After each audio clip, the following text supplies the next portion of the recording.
हजरात, आज की ये हमारी महफिल इसाले सवाब के लिए मुनअक़िद है। एक माँ दुनिया से तशरीफ ले गई और ये महफिल का इनेकाद है। बड़े सवालात खड़े किए जाते हैं और बड़े एतराज़ किए जाते हैं। क्या ज़रूरत है ज़ियारत करने की?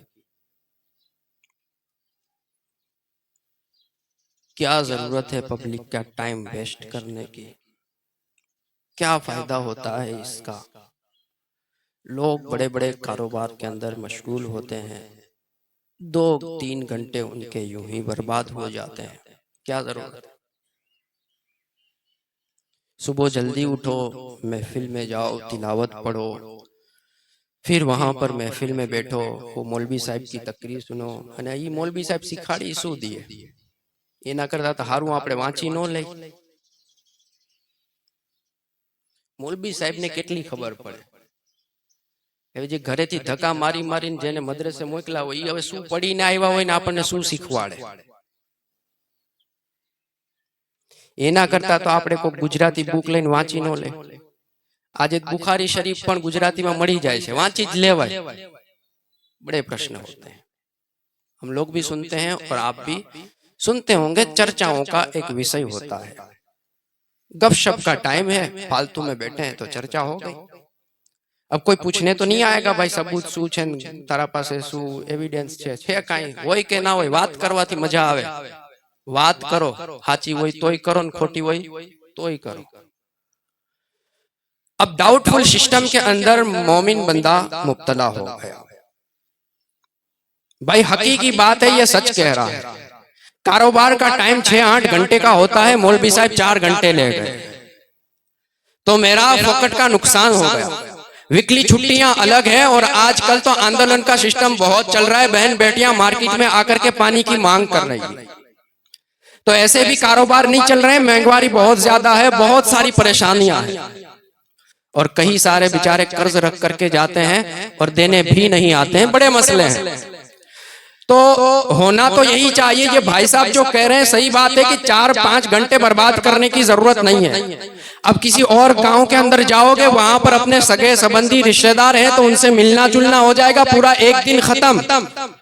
हफ्ते के अंदर 2-4 दिन काम नहीं चला तो 2-5 दिन के अंदर मेरा पेट भरेगा कैसे? बात सही है, हक है। जब वक्त मिलेगा दीन सीख लिया, जब वक्त मिलेगा पढ़ लूंगा, कोई किताब वांच लूंगा और मेरा काम बन जाए। मैं कहना ये चाहता हूं, आपकी सोच क्या कहती है? आपके पास भी दिमाग तो है ना, अक्ल तो है, आप भी सोच विचार रखते हैं और अच्छे खासे पढ़े लिखे आप में से बहुत सारे बंदे होंगे, तो आप भी सोच सकते हैं क्या आपका दिमाग क्या कहता है, वो सही है या मौलवी सही है? ये आपको जांच करनी है। मैं कहता हूं दोनों सही है। फैसला आपको करना है किस दिशा की तरफ जाना है। और ये बात लिख करके रख लें, मरना सबको है, उम्रों का फर्क हो सकता है, बाकी मरना फाइनल है।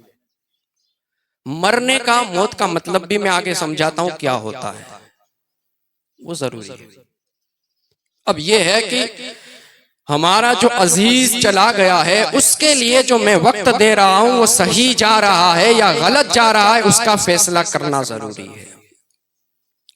एतराज करने वाले का दिमाग क्या है और वो क्या कहना चाहता है, उसकी जांच जरूरी है, पड़ताल जरूरी है। क्योंकि होता तो हमारा अपना ही कोई होगा, दूर का करीब का रिश्तेदार कोई होगा, सगा संबंधी कुछ भी हो सकता है। आगे चल करके बहन बेटियों के रिश्ते व्यवहार होने हैं तो कहीं गलत दिशा की तरफ हम फंस तो नहीं जा रहे, इसलिए जांच जरूरी है। वैज्ञानिक भले अपने रिसर्च फाउंडेशन के अंदर कोई भी रिसर्च कर ले, पर हमें व्यक्तिगत रूप से यह रिसर्च करना पड़ेगा। इस बंदे ने जो बात कही है वो बात जा कहां रही है, उस तक पहुंचना आपका मेरा जरूरी है। छोड़ दीजिए मौलवी साहब कहां से गए थे और क्या गए थे, वो उनका पर्सनल मैटर समझें, लेकिन आज मिंबर रसूल पर बैठ करके वो मुझसे बात कर रहा है, और अगर आलिम दीन समझ करके मैं उसकी बात सुन रहा हूं तो वारिस नबी की बात सुन रहा हूं।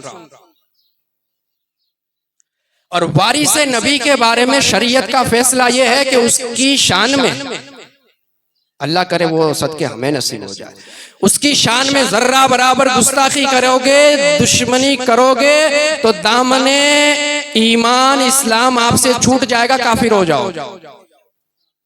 ये फतवा है, मैंने फतवा पढ़ा है। समझ गए? तो उनका मसला हम छोड़ देते हैं।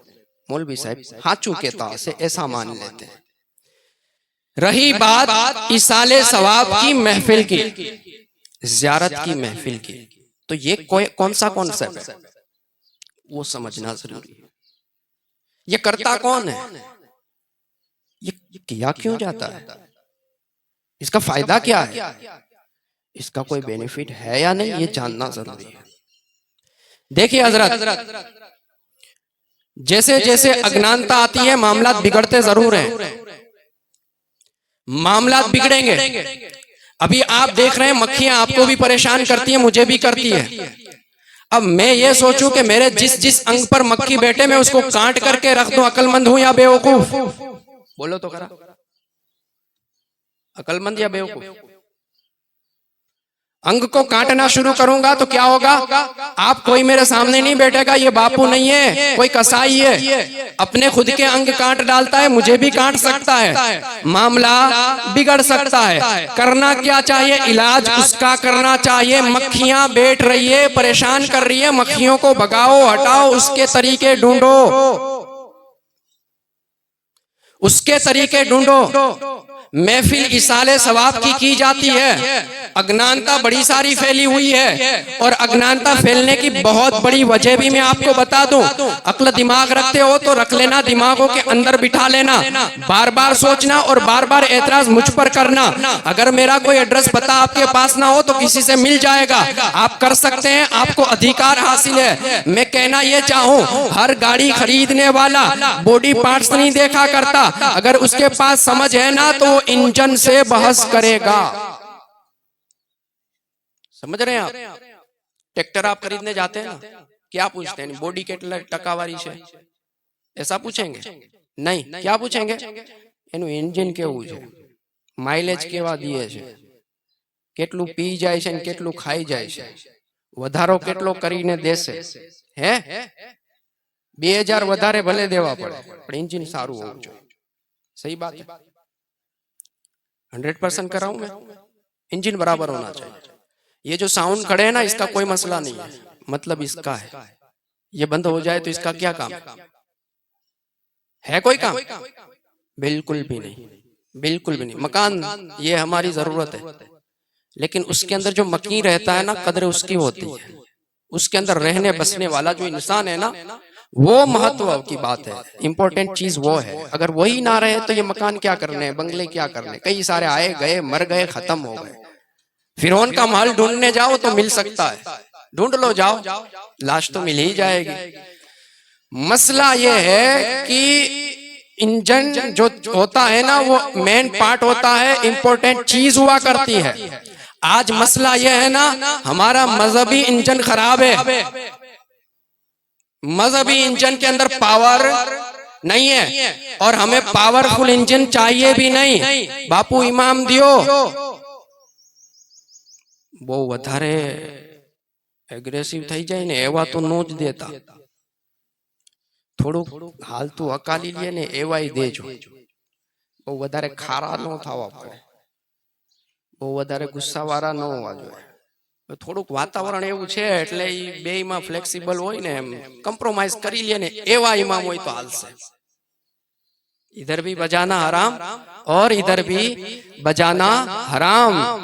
लोलम लोल चला लेना, ऐसा इमाम चाहिए हमें। मुसल्ले पर वो बंदा खड़ा हो जाए जो बेचारा मजबूर है, जो मुक्तदी के कहने पर चले। बताइए आपका इंजन पावरफुल है या कमजोर? बेचारे की बड़ी सारी परेशानियां हैं, दिक्कतें बहुत सारी हैं। आप चाहते भी ऐसा बंदा है जो अपने दिल से काम ना कर सके। आपकी रिक्वायरमेंट ऑल ओवर वातावरण ऐसा ही चल रहा है, तो मैं कहूं इंजन आपका पावरफुल नहीं है, आपके अंदर पावर आएगा कैसे? आ सकता है ईमानी कमजोरी। हफ्ते में आपको एक दिन मिलता है, रोजाना हम थोड़ी दुआ करने बैठते मौला कोई गुजर जाए चला जाए तो हम तकरीर करें, ऐसा थोड़ी होता है, नहीं होगा ना। और अगर ऐसी दुआ कर दे तो बेचारा इमाम थोड़ी मस्जिद में रहेगा, ऐसी कोई दुआ कर दे तो थोड़ी रहेगा ना। तो हमारा बापा ने काटवा फेरा है। इंजन पावरफुल होना चाहिए। जब इंजन पावरफुल होगा ना तो आप तक जो पावर और ताकत आएगी वो भी पावरफुल होगी और आपके अंदर दीनी मजहबी ताकत पैदा करेगी, आपको एक सोच और समझ मिला करेगी। फिर आपके ऊपर जो एतराज होते हैं उनके सारों के जवाब भी मिलने शुरू हो जाएंगे। इमाम जो मुसल्ले पर होता है फ्रीडम के साथ होना चाहिए, आजादी के साथ होना चाहिए, दीन का वफादार, दीन का खादिम होना चाहिए और उस खादिम दीन का अदब व एहतराम भी जरूरी है। उसके खिलाफ जाओगे मामला नहीं बन पाएगा। आप उसे रखें मुसल्ले पर, उसकी जरूरतें पूरी करें, फिर उनको आजादी दे दे। हजरत वाला एतराज ऐसे भी होते हैं, सवालात ऐसे भी उठते हैं, बातें ऐसे भी की जाती है। आप हमारे सरों के ताज है, हमें 24 घंटा आपकी जरूरत पड़ा करती है। अगर कोई आपकी जरूरत हो जाए हजरत हम पूरी कर देंगे, मसला हमारा हल करें। बताइए वातावरण खराब किया जा रहा है, अज्ञानता के दौर के अंदर मामला ऐसे बिगाड़े जाते हैं। लोग कहते हैं ज़ियारत करने की जरूरत नहीं है, 10वां करने की जरूरत नहीं है, 20वां करने की जरूरत नहीं है, 40वां करने की जरूरत नहीं है। लोग मना कर रहे हैं बापू शू करवानो हवे करवू के बंद करी दो। ये इतने सारे लोग आप मुझे नहीं जानता, कई कई जगहों से आप आए होंगे और ये जो मैं बोल रहा हूँ पीछे रिकॉर्ड भी मैं रखता हूँ, आपको मिल जाएगा ये रिकॉर्ड। तो हवे शू करवानो? तो वांधो शू छे तने? कुरान पढ़वाथी वांधो छे? दुरूद पढ़वाथी वांधो छे? શેનેથી વાંધો છે? પ્રોબ્લેમ ક્યાં થાય છે એ તો કે પેલા મૌલવી સાહેબ બોલે એનેથી પ્રોબ્લેમ છે, कुरान बोले एनेथी प्रॉब्लम छे, हदीस बोले एनेथी प्रॉब्लम छे, नाते पाक थी प्रॉब्लम छे, सेनाथी प्रॉब्लम छे? काई नहीं, बधु तो हाचुं ज छे ने। तो ज़ियारत न थावी पड़े, बस खाली ज़ियारत न थावी पड़े। बड़े अच्छे और शौक के साथ ये मैसेज वायरल किए जाते हैं, हमारा गाम में ज़ियारत न थई। ले लोग बड़े हाँ बहु हारू काम थयुं, आ कुरिवाज खत्म ज थवा पड़े। माज़ल्लाहि रब्बिल आलमीन। सुने सुन्नी मुसलमान, अल्हम्दुलिल्लाह बरेलवी फिक्र रखने वाले, देवबंदी वहाबी से दूर, नजदियत से नफरत करने वाले, राफजियत से दुश्मनी रखने वाले हमारा कहना यह है, ये जो ज़ियारत की महफिलें होती हैं, इसाले सवाब की सारी महफिलें होती हैं, 10 दिन में आए, 20 दिन में आए, 40 दिन में आए, सालाना आए, जब भी आए हम कहते ये हैं ये मामूलाते अहले सुन्नत से है। समझायु का? मामूलाते अहले सुन्नत एटले सुन्नी जमातना रीत रिवाज। क्या कहेंगे? सुन्नी जमातना रीत रिवाज, उसे क्या कहते हैं? मामूलाते अहले सुन्नत। मामूलाते अहले सुन्नत के अंदर बहुत बड़ा कॉन्सेप्ट क्या है? इसाले सवाब का। ज़ियारत इसाले सवाब में आएगी, 10वां 20वां 40वां सारी महफिलें इसाले सवाब के अंदर आएगी। हमारा कहना यह है करना चाहिए, मना नहीं करना चाहिए। अगर इन केस कोई नहीं करता है तो मुजरिम नहीं है, अगर इन केस कोई नहीं कर पाया तो मुजरिम नहीं है। होगा कोई प्रॉब्लम हो सकता है, लेकिन कोई ये कहे कि करवूज ना जोए तो इसका मतलब आप समझे। उलमाए किराम से पूछेगा, मामूल आते अहले सुन्नत का इनकार करने वाला गुमराह होता है, दीन मजहब से दुश्मनी रखने वाला हुआ करता है, दीन मजहब से तकलीफ वाला हुआ करता है, उसे चीड़ है, परेशानी है। किस चीज से परेशानी है? सुन्नियत से परेशानी है। उसे पसंद कोई और आता होगा, वो किसी और को सुनता होगा, वो किसी और से तालीम हासिल करता होगा, किसी सर की सुनता होगा, किसी साहिब की सुनता होगा, टाई वाले की सुनता होगा, पैंट शर्ट वाले की सुनता होगा, बगैर दाढ़ी वाला बयान दे रहा होगा, इससे मजा आ रहा होगा। ये अपने बंदों को महफिल में खड़ा करके किसी से सवाल किसी से जवाब करके मुस्लिम जनसंख्या दिखाने वाले से मोहब्बत करता होगा। अहले खबीस को सुना होगा, अहले वहाबी को सुना होगा, देवबंदियत नजरियत की तालीमात का असर इसके अंदर आया होगा, या जिसके अंदर असर होगा इसके अंदर में ये आया होगा। समझ रहे हैं आप? वरना इनकार नहीं हो सकता भाई। ये हमारे हाफिज साहब कम बोलते हैं, बाकी नात खान सुने सुभान अल्लाह बोलो जन्नत में दरख्त लग जाएगा। सही बात है ना? आप यहाँ बैठेंगे सुभान अल्लाह बोलेंगे, माशा अल्लाह बोलेंगे, जो पढ़ेंगे, कुछ ना बोले और खाली मूंगे मुंह सुन भी लेना तो हुजूर पाक की हदीस पाक सुनने का सवाब मिल जाएगा, कुरान की आयत सुनने का सवाब मिल जाएगा। और ये कोई मौलाना ठेले में भर करके इसाले सवाब लेकर के तो नहीं जाएगा। क्या करेगा? ए मौला जो हमने पढ़ा है उस मरहूम को इसाले सवाब करते हैं, कबूल फरमा। हरज क्या है? हरज ये है, प्रॉब्लम ये है, इश्यूज यहाँ पर आ रहे हैं कि हमें तकलीफ सुन्नी मुसलमान से है, हमें तकलीफ उस इंसान से है जो अकीदे का सच्चा है, मजहब का पक्का है। हमें तकलीफ उस इंसान से है जो कहता है अहले सुन्नत का है बेड़ा पार, असहाबे हुजूर नज्म है और नाव है इतरत रसूलुल्लाह की। हमें सहाबा से प्यार करने वालों से तकलीफ है, हमें अहले बैत से प्यार करने वालों से तकलीफ है, हमें सच्चे पक्के मुसलमान से तकलीफ है। हम तो एजेंट बड़े रहे, हमें तो नजराने आते रहते हैं, रियाल मिलते रहते हैं, डॉलर मिलते रहते हैं, हमारा काम चलता रहता है। अब हमें भोली भाली पब्लिक को अपने जाल में फंसाना रहता है, जो फंस गया वहां हमारा काम बन जाया करता है। समझ रहे हैं आप? मामूल आते अहले सुन्नत का जो इनकार करे वो गुमराह है, बद मजहब है। समझ रहे? ज़ियारत की महफिल हुआ करेगी, इसाले सवाब का सिस्टम चला करेगा, रोकने वाला हमारा नहीं हुआ करेगा, उसको हटाया करेंगे, उससे मेरा तेरा कोई वास्ता नहीं, चाहे वो भाई हो, बाप हो, जो भी हो, रिश्ते का, दूर का, करीब का, जहां का भी हो, बहन बेटियों के रिश्ते व्यवहार, बेटों की शादी मामला जो भी हैं उनसे नहीं हुआ करेंगे।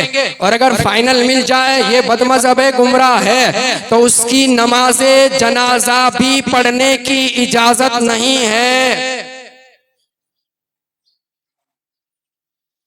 बिल्कुल नहीं पढ़ सकते आप। अगर कोई गुमराह हो गया है तो उसकी नमाज जनाजा नहीं, क्योंकि ये मुसलमान का है। नमाज जनाजा भी इसाले सवाब की महफिल है, और ये किसके खाते में जाएगा? मामूलाते अहले सुन्नत के रीत रिवाज जो माने उसके खाते में जाएगा। वरना क्या? मर गया मरदूद, न फातिया न दुरूद। डांटी दियो, फेंकी दियो, बारी ना को जे करो करो, एना मटे काई छेज नहीं। मामूलाते अहले सुन्नत, ज़ियारत की महफिल सही है, लेकिन इसके अंदर हमने कोई मिश्रण किया हुआ है ना, वो गलत है। इसके अंदर हमने बहुत सारी चीजें जमा कर दी है, वो गलत है। उसको आप निकालते चले जाएं, उसको मजहबी सिस्टम के मुताबिक लाएं, उसको कानून की दिशा में लाएं। इसाले सवाब के नाम पर करोड़ों रुपया खर्च करो, मना नहीं है। इसाले सवाब के नाम पर कोई भाई खड़ा होकर के कहे कि मैं मस्जिद बना डालूंगा, बहुत अच्छी बात है। कोई भाई खड़ा हो मैं मदरसा अपने पैसे से बना डालूंगा, बड़ी अच्छी बात है। इसाले सवाब के नाम पर उलमा ने हुक्म लगाया है जब तीसरा दिन होता है, मैयत के जाने के बाद तीसरा दिन होता है, वो अहले खाना के लिए गम की घड़ी होती है, दुख का समा होता है। कोई खुशी की महफिल नहीं, कोई शादी ब्याह की महफिल नहीं। ये अलग मसला रहा। आज मोहब्बतें कम हो गई हैं, नफरतें बढ़ चुकी है। वरना होता था ना, माँ किसी की चली जाए, बेटा रोते नहीं थकता, उसे तकलीफ बड़ी होती है। मेरी माँ आज चली गई है, मेरी दुआओं का आसरा चला गया है, मुझे दुआएं देने वाली हस्ती चली गई है, मेरी मकबूल जात चली गई है, मेरा बहुत बड़ा पीर चला गया है, मेरा बहुत बड़ा उस्ताद चला गया है, मेरा सारा जहान लुट गया है, मेरा खजाना चला गया है। आज मेरे पास वो दामन न रहा जहां पर जाकर के मैं अपना बचपना जताऊं। वो मेरी माँ थी, उम्र की भले बड़ी रही, लेकिन जब उसके पास जाता ना, मैं अपना सारा कर्रों पर भूल जाता था, मैं अपना सारा गरूर भूल जाता हूँ। वो मेरी माँ है, मेरी शान, मेरी आबरू, मेरी इज्जत, मेरा सम्मान है। मेरी माँ आज मेरा आसरा ना रहा। मेरे भाइयों, ये माँ की दौलत, माँ का शब्द है ना, बड़ा वकार वाला है। जब बोला जाता है, बड़ी इज्जतें अंदर दिल के अंदर आ जाया करती है, लेकिन आज उस शब्द के अंदर मिठास नहीं रही। बड़ा अफसोस का विषय है हजरत, शब्दों के अंदर मिठास नहीं रही। माँ खाली मूवीज के अंदर, वीडियोस के अंदर, रील्स के अंदर, शॉर्ट्स के अंदर माँ के ऊपर लोग बना करके डाल देते होंगे, बाकी अंदर रियलिटी, वास्तविकता के अंदर ये नहीं है। मोहब्बत हुआ करती थी पहले बहुत ज्यादा, आज बस वो वीडियो शूट का मसला बन गया है। माँ की ममता और माँ की मोहब्बतों के जनाजे निकल गए। सुनते तो आप भी होंगे, देखते आप भी रहे होंगे। माँ के कलेजे चबा लिए जाते हैं, बेटा शराब के नशे में माँ को कत्ल कर डाले, कोई वारदात नहीं। माएं बच्चों को छोड़ करके भाग जाती है, कोई मसला नहीं। माएं बच्चों को मार करके पेटी में बॉक्स में बंद करके चली जाती है, कोई दर्द दुख नहीं। जानते हैं ये कहां से वबा आती है? पहला स्टेप जो होता है ना, वहां हम भूल कर जाते हैं। छोकरी जोवा जाए नहीं, मां तलाश करने जाओ। बच्चे की शादी के लिए लड़की तलाश नहीं करनी होती है, बच्चे की नस्ल की मां तलाश करनी होती है। जो वकार, जो कद्र, जो इज्जत, जो ऊंचे मर्तबे और लिहाज माँ बाप के होते हैं ना, वो सोच पैदा करनी होती है। घर किससे चलता है और किससे नहीं चलता है, ऐसी समझ होनी चाहिए। कोई आवारा कहीं से भी पकड़ करके बाजारू लिया होगे, मसला क्या होगा? 6-4 दिन के बाद, 6-5 महीने के बाद मसला वही होगा, 5 लाख दियो ने खत्म करो। माँ तलाश कर, अपने नवासों की माँ बना करके दे, अपने पोतों की माँ तलाश करें और ऐसी सोच पैदा करें। यकीनन वो औरत घर में आती ना, चमन खिलेगा, बाग महकेगा, फूल खिलेंगे, बड़ी खुशबुएं आएगी और बड़ा रूहानी माहौल बनेगा। वो कदरें जो खो चुकी हैं फिर तुम्हारे पास आएंगी और तुम्हें अंदर से फीलिंग होगा कि माँ किसे कहा जाए। समझ रहे हैं आप? मर्तबा बड़ा ऊंचा है, लेकिन इसकी कदरें हट चुकी है। माहौल बड़ा गंदा चल रहा है, हालात बहुत गंदे चल रहे हैं और आजकल तो बुराई इस हद तक पहुंची है कि अब उस काम में भी पैसे मिलने लग गए जो काम शरीयत की भाषा में गंदा समझा जाता था। जैसे तुम्हारी छोकरी शू सीखे छे, फैशन डिजाइनर छे। मैंने कहा इसका मतलब क्या होता है? काई नहीं, मार्केट ना अंदर अवेलेबल फैशन होय ने ये आपने डिजाइन करवाना, लोगों ने पसंद आवे ने आपने पैसा मिले। उसके अंदर क्या करना होगा? कोई चीज बना करके देंगे? नहीं, चीज बनानी भी है, उसे पहनना भी है और उसे वायरल भी करना है। माअल्लाहि रब्बिल आलमीन। मैंने कहा हमણાં સુધી तो 2 વર્ષ मान डाउटफुल सिस्टम में हालતું तो હવે 2 महीना ही नहीं हाले। भाई बंद करो, आ खोटी वस्तु है। ये हमारे मजहब का कॉन्सेप्ट नहीं है, हमारे मजहब का विषय नहीं है। मजहब ने कहा है तालीम दें, पढ़ाएं, लिखाएं, पूरी सूरत में पढ़ दूं। हाफिज साहब किबला है, यहाँ पर अल्लाह ताला ने कहा इक़रा बिस्मि रब्बिकल लज़ी खलक़ खलक़ल इंसान मिन अलक़ इक़रा व रब्बुकल अकरम अल्लज़ी अल्लमा बिल क़लम अल्लमल इंसान मा लम यअलम। कल्ला इन्नल इंसान लयतगा अर्राहु इस्तगना। आखो विषय અહીંયા પૂરો થાય છે। अल्लाह ने कहा महबूब पढ़ो अपने उस रब के हुक्म से जिसने आपको पैदा किया। खलकल इंसान मिन अलक, इंसान को खून की फटक से पैदा किया।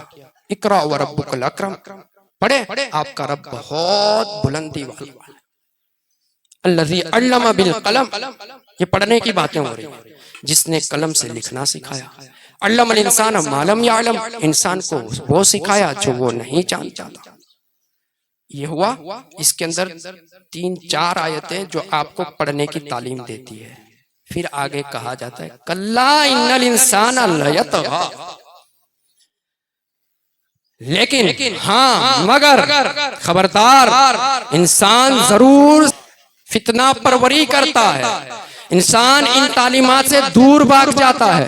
और अर्राहु इस्तगना, जब वो अपने आप को बेनियाज समझ लेता है, जब वो अपने आप को समझ लेता है मारे काई जरूर छेज नहीं, मने बधुज आवड़े छे। जब उसके एहसासात ऐसे बन जाएं, मैं बहुत ऊंचा हो चुका हूँ, बड़ा अली मर्तबत हो चुका हूँ। हाँ, इसका शाने नुज़ुल यही है। अबू जहल के बारे में पर्सनली अगर देखे, व्यक्तिगत देखे, तो अबू जहल के बारे में, वो अबू जहल जिसे एक टाइम पर अबुल हकम कहा जाता था, इल्म हिकमत का सर चश्मा कहा जाता था, बड़ा ऊंचा समझदार कहा जाता था। लेकिन जब से उसने कुरान से दुश्मनी की, जब से तालीमात कुरान से दुश्मनी की, जब से फरामीन रसूल पाक से दुश्मनी की, जब से हुजूर के विरोध में आया, तब से उसके नाम पर लेबल लगा अबू जहल। अबू जहल मतलब अज्ञानता नो बाप, बीजू सु। और आज सारे अबू जहली ऐसे ही हैं, जिनका कहना यह है दीन की जरूरत नहीं, मजहब की जरूरत नहीं, तालीम की जरूरत नहीं, मदरसों की जरूरत नहीं, मस्जिद की जरूरत नहीं, कोई जरूरत नहीं है, हम सीख लेंगे, हम समझ लेंगे, हमें आता है। और माज़ अल्लाह मसला इतना बड़ा बिगाड़ा जाता है ऐसी ऐसी महफिलों में जहां मुसलमान बैठे हो, बड़े आसानी के साथ इकरा बिस्मि रब्बिकल लज़ी खलक पढ़ लिया जाता है। इलामा 5 भूल छे, पहले ही तो सीख, पढ़ लिया जाता है। साबित ये किया जाता है, मतलब साबित तो कर, सही है, अज्ञान रहना नहीं है। ज्ञानी मुसलमान ही होता है, बड़ा पावरफुल होता है, उसके पास सारे जहान के ज्ञान हुआ करते हैं। क्या जाने तुम इमाम मोहम्मद ग़ज़ाली के बारे में, बहुत बड़े वैज्ञानिक का नाम है, पढ़ ले इमाम जाफर सादिक की जिंदगी मुबारका, बहुत बड़े साइंटिस्ट का नाम है, और आपकी बहुत सारी थ्योरी आज भी इस्तेमाल की जाती है। बाकी उसके बगैर चारा ही नहीं है तो हमारा, लेकिन सिस्टम सीखने का तरीका अलग है। तो इस अज्ञानता के दौर के अंदर हमारे मजहबी सिस्टम के साथ कोई भेड़शेड़ हुआ है ना, जो मिश्रण हुआ है, उसकी तरफ ध्यान देना जरूरी है। ज़ियारत की महफिल सही है, सवाब बहुत अच्छी बात है, लेकिन उसके पीछे जमणवार सिस्टम है ना, वो गलत है। नहीं करिए तो समाज कैसे बधाई ताना दे छे, खवरावू तो पड़े ज ने। बापा घणું કરીને ગયા ને માજીએ ઘણું ભેગું કર્યું, બહુ ધ્યાન રાખ્યું ને, હવે તમે 1 લાખ રૂપિયા એના પાછળ વાપરી ન શકો તો તમે કેવા? એટલે આવું બધું સાંભળવા કરતા ખવરાવી દેવું સારું। ये मसला डिस्टर्ब वाला है, मामला यहां बिगड़ा हुआ है। अब बात किस पर करनी चाहिए? ये जो माल है ना, ये जो माल जो विरासत में हमारे हिस्से आता है, तो हमारे वारिसिन कई सारे होते हैं। छोटे छोटे बच्चे भी हमारे वारिस बन जाएंगे, नाबालिग बच्चे भी हमारे वारिस बन जाते हैं, और नाबालिगों के हिस्से भी विरासत के अंदर हुआ करते हैं। शरीयत का कहना यह है, शरीयत का फतवा यह है, नाबालिग अगर आपका वारिस है, हिस्सेदार है, और उसके हिस्से के 25 पैसे, बल्कि उससे भी कोई नीचा पैसा ले ले, 1 पैसा भी अगर उसके हिस्से का हमारे तुम्हारे खानों में आता है, ये हराम है। लाखों रुपया ना अंदर 1 पैसो खाली एनो होय ने नाबालिग नो, એટલે हराम। नाबालिग लाख वखत एम के ना हूँ रजा आपू छू, हूँ दई दઉં છું, मारे जोतुं ज नथी तोय नहीं हाले। मसला ये डिस्टर्ब है। बहन के हिस्से, भाइयों के हिस्से, सगों के हिस्से, रिश्तेदारों के हिस्से, जो शरीयत ने जिन जिन को हकदार हिस्सेदार बनाया है वो सारे वहां शामिल होते हैं और उन सारों का हक और हिस्सा हुआ करता है। जनरल बात है, आप सुन करके उसको महफूज कीजिएगा। अगर ऐसा होता है ये जायज नहीं है, ये इजाजत नहीं है, पर ये छोड़ दीजिए, मसला जहां होता होगा वो अपना हिसाब करे, किताब करे। महशर के दिन हक हिस्सेदार आएंगे, गला पकड़ेंगे, मांगेंगे, माल जो होगा तो दे देना।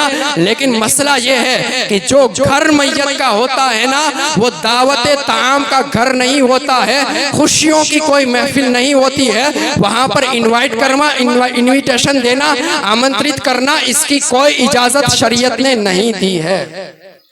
आला हजरत इमाम अहले सुन्नत ने कहा है, दावत खुशियों की महफिल में होती है, गमों की नहीं होती। और हमारी शरीयत ने हमें 3 दिन दिए हैं गम मनाने के। कितने दिन दिए हैं? 3 दिन। आज तीसरा दिन, जिस पर हम क्या करते हैं? ज़ियारत। 3 दिन के बाद हमें वो इजाजत नहीं है। औरत का अपना अलग मसला रहा।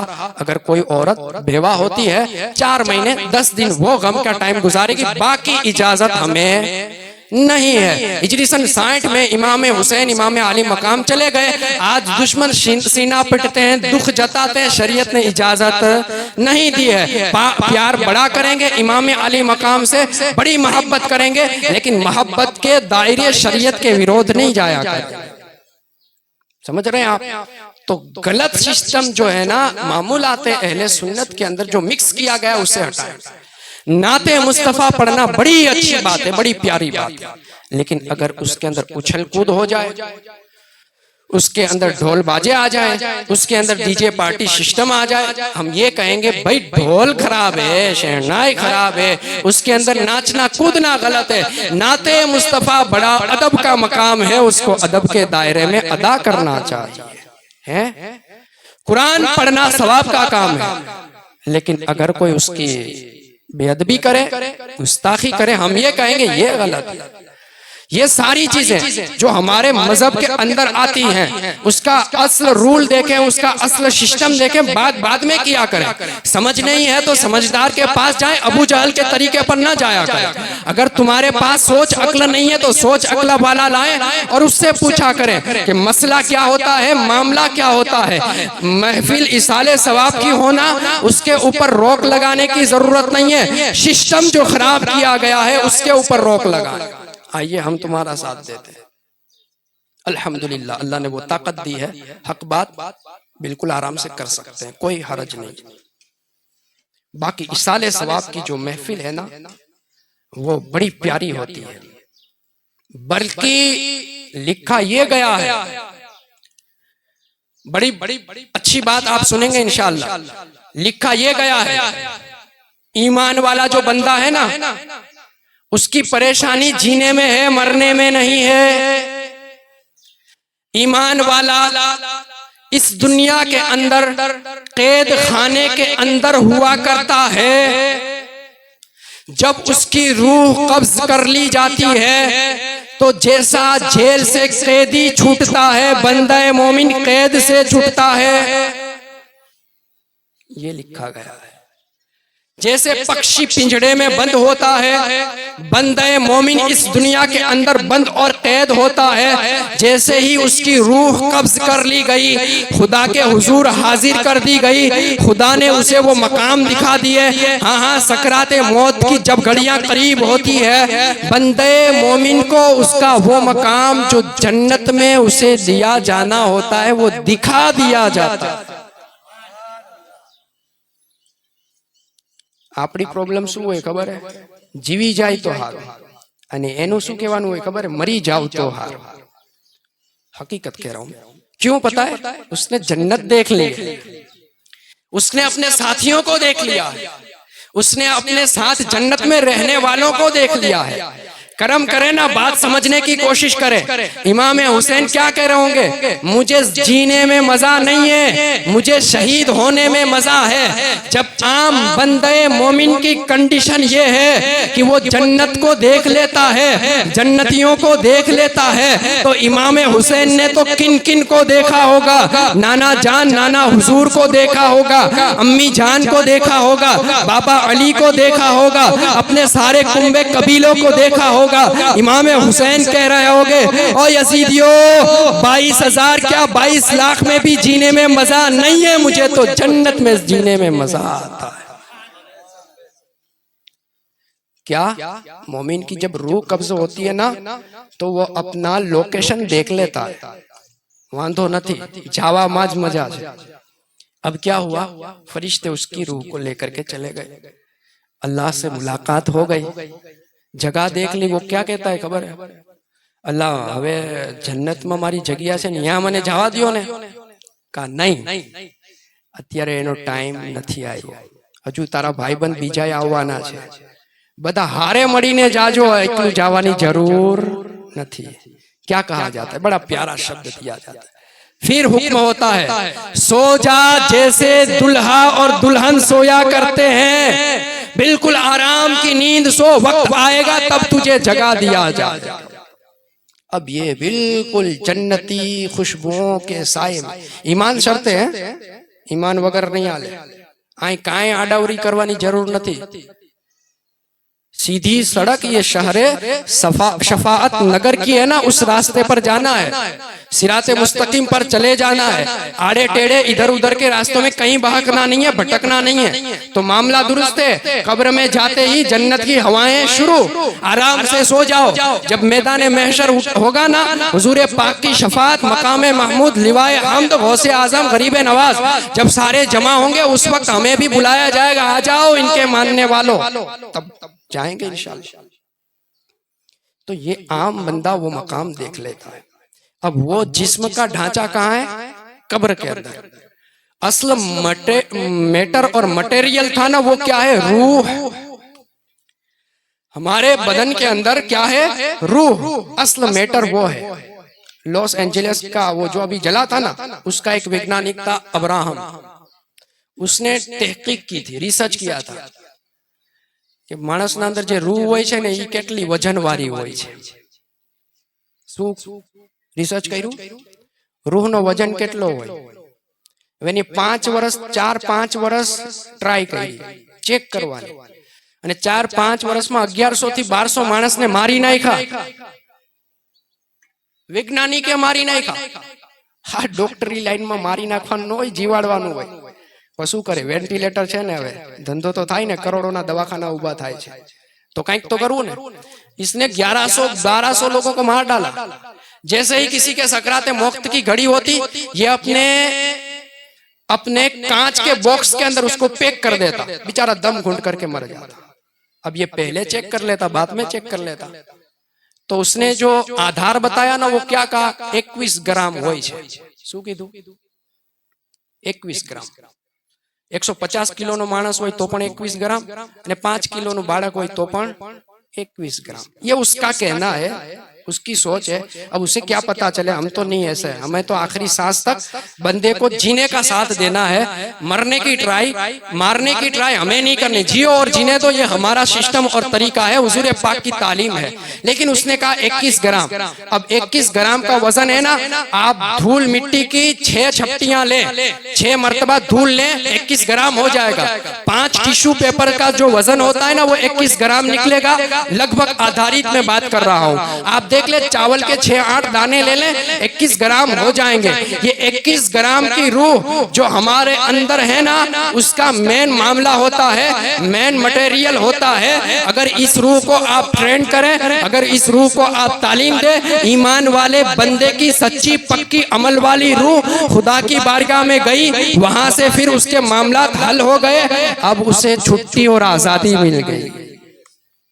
क्या आजादी मिली पता है, जा जन्नत में जाओ हुई तो यहाँ आराम, यहाँ जा जो टेस्ट मजे सारे ले। जन्नत में कभी घूमती है, आला इल्लीयीन के सफर करती है, पहले आसमान, दूसरे आसमान, तीसरे, मन पड़े यहाँ जाए, मन पड़े यहाँ जाए। हम मदीना जाते हैं, हज करने जाते हैं, कितना रुपया था? 5-7 लाख रुपया तो जोसे ना, उसको कोई खर्च नहीं।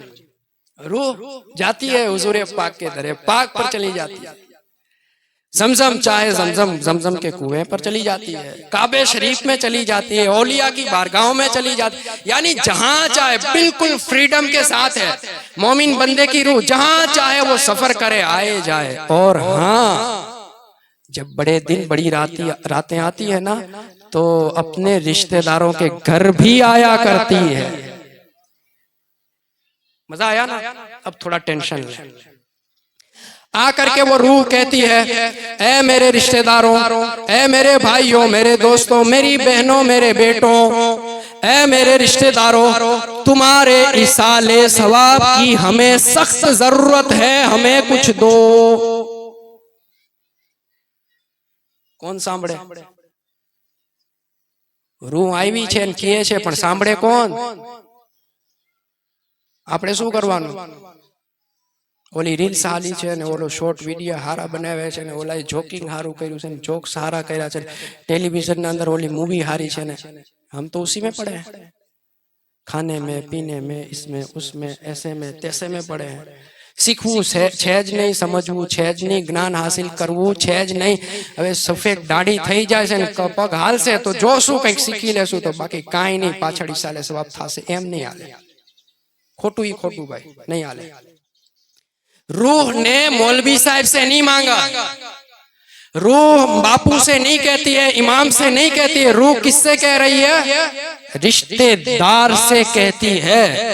रिलेटिव जो उसके हैं ना, उससे कह रही, ला मुझे दे, मेरे लिए जिक्र कर, मेरे लिए कुरान पढ़, मेरे लिए तस्बीह पढ़, मेरे लिए दुरूद पढ़। अगर तू मुझे देगा तो मेरा काम चलेगा, वरना मैं सख्त तकलीफ में मुब्तला हूं।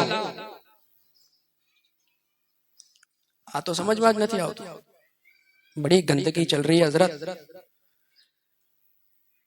मोरबी के अंदर हमारी मस्जिद के बिल्कुल जस्ट सामने एक भाई रहता था, बेचारा गरीब आदमी। मस्जिद में जब नियाज हो ना तो आए और उसका पेट भरे। कभी रोजाना वो जो फ्री टिफिन सेवा सिस्टम जो होता है ना, वो आकर के उसको खाना दे, वो खा ले। लेकिन जब वो दुनिया से गया ना, कितने बेदर्द लोग जिया करते हैं, देखे उसके घर पर बैठ करके पूरी महफिल जमा करके खाते थे।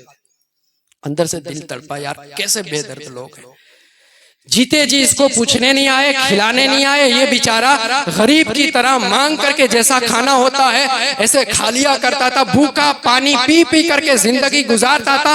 आज इसके मरने के बाद तुम पेट भर रहे हो।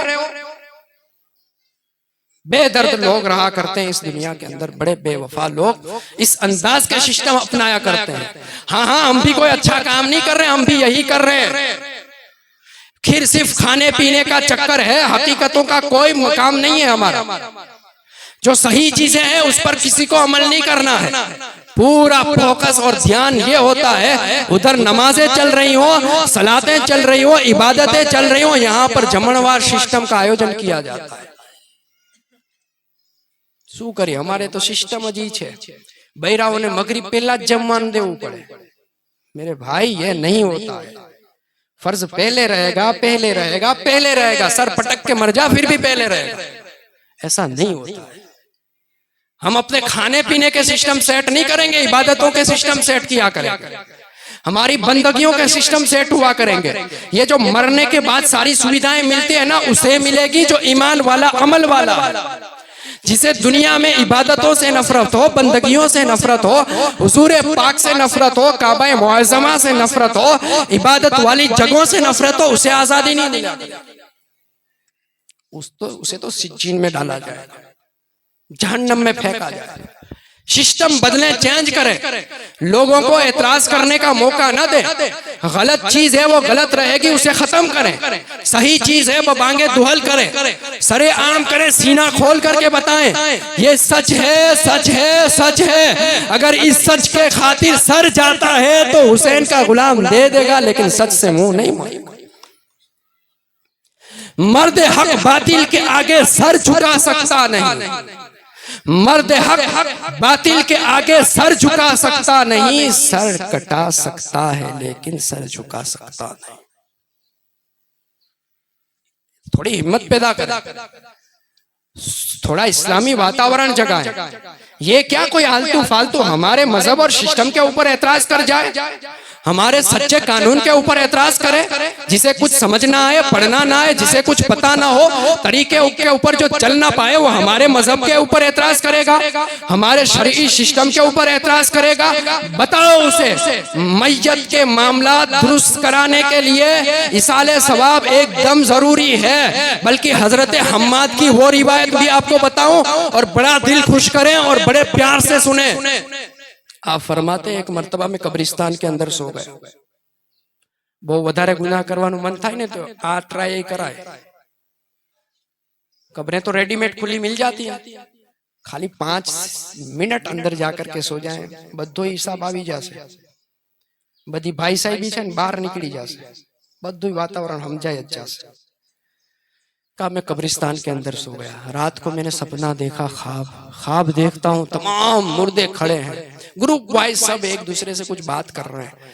तो मैंने ख्वाब में पूछा शू करो शू मैदान महशर कायम થઈ ગયું, दुनियाનું पतन થઈ ગયું? कहा नहीं। तो फिर क्या कर रहे हैं आप? का मसला ये है ना कि हमारा एक संबंधी कब्रिस्तान के करीब से गुजरा था। सुने सुने बड़ी प्यारी बात, बस कानून के दायरे में रहेगी। तो उसने है ना एक मर्तबा कुल हुवल्लाहु अहद पढ़ा था। क्या पढ़ा? कुल हुवल्लाहु अहद पढ़ा। पूरा 1 साल गुजर गया है, एक बार कुल हुवल्लाहु अहद पढ़ने का जो सवाब अल्लाह रब्बुल इज्जत ने हमें अता किया है ना, हम उसका वितरण कर रहे हैं, बांट रहे हैं, अभी भी सवाब कम नहीं हुआ। लेकिन अप्लाई कब होगा? रूल एंड रेगुलेशन, कानून के साथ पढ़ेंगे जब जाकर के मामला बनेगा।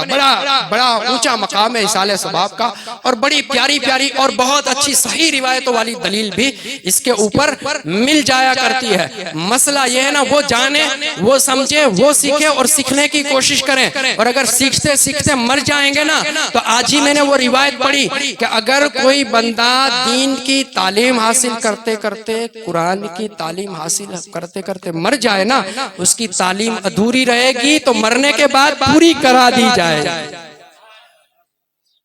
बड़ी अच्छी बात है, ट्राई तो करो यार, कोशिश तो करो, कहीं करसो तो कहीं थासे, नहीं करो तो कहीं नहीं थाए।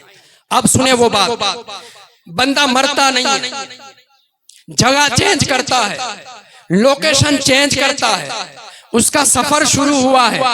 पहले उसका सफर हुआ माँ के पेट के अंदर, उसके लिए माँ का जो पेट था ना, जिस तरह हम दुनिया में देख रहे हैं बहुत बड़ी दुनिया है, तो बच्चे के लिए माँ के पेट का मामला यही है। वो समझता है मेरे लिए बहुत सेफ जगह है, बहुत अच्छी जगह है, बहुत अच्छा वातावरण है, बहुत बड़ी दुनिया है। जैसे ही वो माँ के शिकम से, बतने पाक से बाहर आता है, फिर अब ये समझता है कि वो जगह बहुत छोटी थी, जगह चेंज हुई उसकी। माँ के पेट से सफर करके कहाँ आया? इस दुनिया के अंदर।